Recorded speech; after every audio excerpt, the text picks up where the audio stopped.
அல்லாஹ்வுடைய தூதர் ரசூல் ஸல்லல்லாஹு அலைஹி வஸல்லம் அவர்கள் நேரம் காலம் பார்ப்பவர்களை குறித்து சொன்னார்கள்.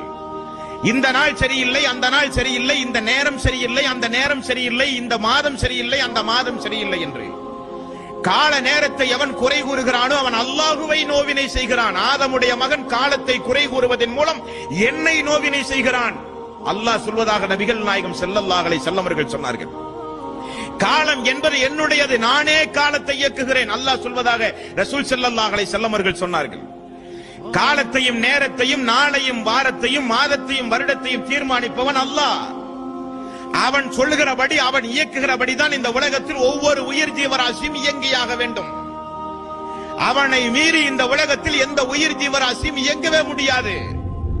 அவனுடைய ஆற்றலின் மீது நம்பிக்கை வைக்கிற முஸ்லிம்கள், அவன் மீது தவக்குல் வைக்க வேண்டிய முஸ்லிம்கள், சகுனம் பார்த்து ஜோசியம் பார்த்து அவநம்பிக்கையோடு எங்கு திரும்பினாலும் மூட நம்பிக்கை.